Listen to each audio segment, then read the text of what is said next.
already know this is the greatest movie ever because Ryan Gosling just spent 10 minutes telling us how great it is. How does that feel, Mr. Peter Farrelly? Incredible. I was like, how the hell did you see it? How rich are you? You get everything before everybody else, but actually he saw it with one of our agents that was playing it, and he showed it to him, which is awesome. Rocky, you went the distance. You went the 15 rounds. How do you feel? All right, Thor. What are you thinking about when that buzzer sounds for that line? What do you think about when the 15th round when you're coming out? Hello, everyone, and welcome to CinemaCon. Thank you. Thank you. All right, we're here with the cast of I Play Rocky, which is crazy to think about it because we're going to talk about the making of Rocky and retell it. And I think it's such an interesting premise. I'd love for you to talk a little bit about how the story came to you because first of all, I'm looking at this cast right here. Pretty spot on. Like, let's just go ahead and say it. But how did the story come to you? Toby Emmerich called me. He's a producer, and he called me, and he had this script written by a guy named Peter Gamble, who has very few credits. He said, I just love this script. It might be one of my favorite scripts ever. I said, send it on. That day, by the way, I didn't read it right away.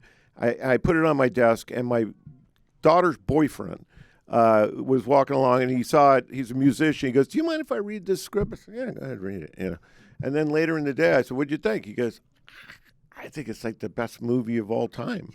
And I told him, I was thinking, what a dumbo, this kid. He's never read a script, so he thinks it's good because it has a beginning, middle, and end. But because he said that, I thought, I'll read a few pages. And sure enough, it is one of the best scripts. It's the best script I've ever read, actually. And I immediately wanted to do it. Oh, I love that. And then all of you, for the most part, are playing some very well-known figures and not a hard thing to play one of the most recognizable faces to ever be on cinema. No. It was dope. I mean, but you say that and I'm already like, well, that's Rocky. Oh, yeah, but, still stuck on. No, it's good though. But how did you get into it, considering that this is not just an actor trying to play a character, you're trying to do both? Well, first I had to try to put on some weight because he was a pretty muscular dude, and I was a little slimmer. Anyway, but past that, just kind of trying to immerse myself in his filmography as much as I could. He did a film called Lords of Flatbush before Rocky. That was pretty great. Just watching his stuff, old interviews as much as possible, just really trying to soak it all in. And then you have the added thing, like Talia Shire's still around. And so look at your face. I know it's like a Coppola too. So like there's nothing on that, right? Yeah. Was there something that helped you find her either as the person or as the actress? Yeah. I mean, obviously I started with just a bunch of research and interviews, and I bought like an online ebook called Everything You Would Ever Need to Know About Talia Shire. So I was like, oh, everything I would ever need to know. That's great. And I also had the opportunity to speak with her. She called me one night. It was like an unknown number, and she was texting me, and I was like, is Talia Shire trying to call me? And I'm like, hello? She's like, how are you? I was like, is Talia Shire? She's like, yes. So that was really helpful because she told me a lot about where she was at in life at the time, and also how she portrayed Adrian, like what Adrian was feeling and how she loved Stallone, all of those things. Wow, that's so amazing. And then, Stephen, first of all, for folks that haven't maybe seen your incredible body of work, Beale Street and everything else, but Carl Weathers is also like a pretty hefty mountain to tackle. Again, somebody very recognizable, but not somebody that you could have call you up right now. I mean, obviously, it's I think the first thing is like a daunting feeling, right? How do you bring this, larger than life figure back to life, I guess? But, then you just try and have fun with it. I was really grateful for the environment that Pete was able to create for us to just have fun and to really live in these characters. I think one of my first meetings that I had with you, Peter was just like, man, just like add whatever you want to it. I think that there's a level of creative liberty that we have now to add layers to Carl that, people might not have seen. And so I think I really took that and ran with it. And then your character, again, this is not the same. This is not somebody, but it is somebody very important to the Rocky story. So I'd be curious if you could let folks know a little bit about Sasha and what she means to this tale. Like Pete was saying, the first time I read this script, I was so incredibly moved by it and all of the people. I think being a part of film, how many people it takes to get a movie made. So it was Stallone who had this dream, and then it's all of these people, Sasha, his first wife, who was really championing him when he had nobody in his corner.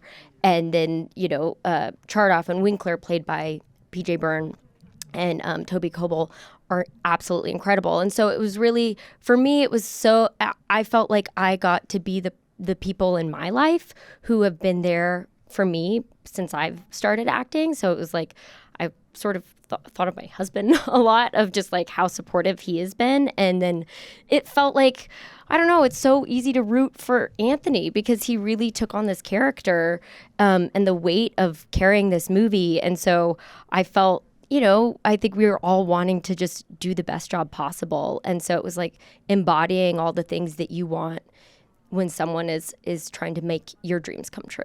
Stallone's story mirrors Rocky's story unbelievably well. I would say his story was tougher. Rocky at least at the beginning had a job. He was, breaking bones.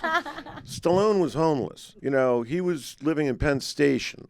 And Rocky doesn't win. He survives. He lasts. Stallone won. They won the Best Picture.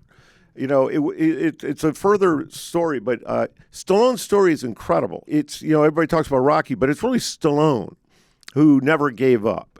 And that's what I love about this. He's getting the kudos he deserves. For you, did you get a chance to chat? I'm sure he had thoughts. Yeah. No, he's a busy man. He was on the set of Tulsa King, so I got to Zoom with him briefly, but he couldn't have been more gracious and more generous about sharing what that experience was for him. And he really did have a lot of things working against him, and not too many people in his corner at the time other than a few. And he really did have the fortitude to keep going, even though a lot of odds were stacked against him. And it's really inspirational to hear him say it and to be able to speak to a man whose work I've been so inspired by for my whole life. It was really incredible.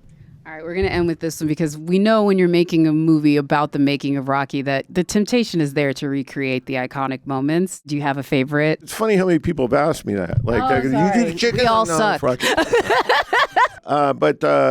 Yeah, we did. We didn't want to redo Rocky. You can't redo Rocky, but we want to lead up to what got us to Rocky. And in the telling, we did about, I'd say, 5 to 7 minutes of reproductions of. We shot stuff that were identical to the Rocky thing. You won't be able to tell the difference. In fact, when I've come out and people say, how many of those were actually Stallone? I was like, none were Stallone. But we shot them exactly the same way, so it's fun for the audience. All right, last question for everyone. Favorite Rocky movie? Because this is sort of like what's your favorite soda. Everyone has their moments, and there's so many different reasons behind it. So the original. Always. Original one. Yeah. Okay, you're an OG. Period, yeah. Yeah, I They agree. have y'all too well trained. Come on. Yeah, you gotta say the original right here. Sorry. Really? 4. Sorry, be mad. I was going to say Mask. Remember Rocky and Mask? No, I'm kidding. I'm just joking. I'm joking. I think Rocky won. Rocky won. They have y'all well trained. Balboa's pretty good too. I was just incredible. Say, shout out to Ivan Drago. Listen, I'm not saying anything against one. 6 is great too. 6, Yeah. Rocky Balboa. Yeah, Oh, okay. Amazing. I love it. Anyway, thank you all very much, and thank you for being here. Thanks for having us. Yeah, Thank you very much. Thank you.